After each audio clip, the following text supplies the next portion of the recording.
ನಾಳೆ ರಾಜ್ಯ ಸರ್ಕಾರದಿಂದ ಬಜೆಟ್ ಹಿನ್ನೆಲೆ ಬಜೆಟ್ನಲ್ಲಿ ರೈತರಿಗೆ ಪೂರಕವಾದ ಯೋಜನೆಗಳನ್ನು ಜಾರಿ ಮಾಡಬೇಕೆಂದು ರೈತರು ಮನವಿ ಮಾಡಿದ್ದಾರೆ. ಟಿ ನರಸೀಪುರದಲ್ಲಿ ಈ ಕುರಿತು ಮಾತನಾಡಿರುವ ರೈತ ಮುಖಂಡ ಬನ್ನೂರು ನಾರಾಯಣ್, ರಸಗೊಬ್ಬರ ಬಿತ್ತನೆ ಬೀಜಗಳನ್ನು ಉಚಿತವಾಗಿ ಕೊಡುವ ಯೋಜನೆ ನೀಡಬೇಕು. ರೈತರು ಆಕಸ್ಮಿಕವಾಗಿ ಸಾವನ್ನಪ್ಪಿದಾಗ ನೀಡುವ ಪರಿಹಾರಧನ ಹೆಚ್ಚಳ ಮಾಡಬೇಕು. ಗ್ರಾಮೀಣ ಭಾಗದಲ್ಲಿ ಕೃಷಿ ಚಟುವಟಿಕೆಗೆ ಉತ್ತಮ ರಸ್ತೆಗಳನ್ನು ನಿರ್ಮಾಣ ಮಾಡಬೇಕು.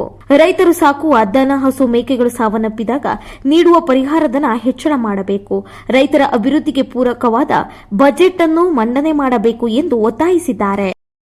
ರಾಜ್ಯ ಸರ್ಕಾರದ ಬಜೆಟ್ನ ಬಗ್ಗೆ ಇವತ್ತು ಒಂದು ಆಗ್ರಹವನ್ನು ಮಾಡ್ತಾ ಇದ್ದೇವೆ.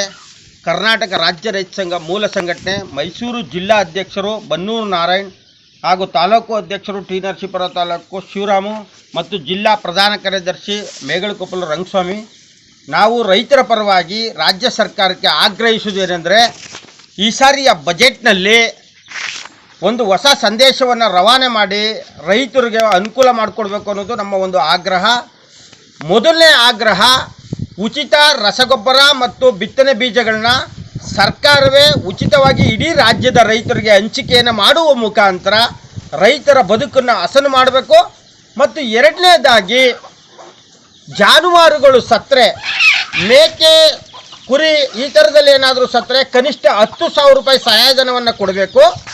ಮತ್ತು ಹಸು ಸಂಬಂಧಪಟ್ಟಾಗ ಹೈನುಗಾರಿಕೆ ಮಾಡ್ತಕ್ಕಂಥ ರೈತರು ಹಸುಗಳು ಅಚಾನಕ್ಕಾಗಿ ಅಥವಾ ಪ್ರಾಣಿ ದಾಳಿಗಳಿಂದ ಸತ್ತರೆ ಕನಿಷ್ಠ 25,000ರಿಂದ 50,000 ರೂಪಾಯಿ ಸಹಾಯಧನವನ್ನು ಘೋಷಣೆ ಮಾಡಬೇಕು ಬಜೆಟ್ನಲ್ಲಿ. ಮತ್ತು ಸಾಲ ಸೋಲಕ್ಕೆ ಅಥವಾ ಸಂಕಷ್ಟಕ್ಕೆ ಸಿಲುಕಿ ರೈತ ಕುಟುಂಬಗಳು ಆತ್ಮಹತ್ಯೆ ಮಾಡ್ಕೊಂಡ್ರೆ ಒಂದು ಕುಟುಂಬಕ್ಕೆ ಕನಿಷ್ಠ 10 ಲಕ್ಷ ರೂಪಾಯಿ ಸಹಾಯಧನವನ್ನು ಘೋಷಣೆ ಮಾಡಬೇಕು ಅಂತೇಳಿ ನಾವು ಸರ್ಕಾರವನ್ನು ಆಗ್ರಹವನ್ನು ಮಾಡ್ತಾ ಇದ್ದೇವೆ.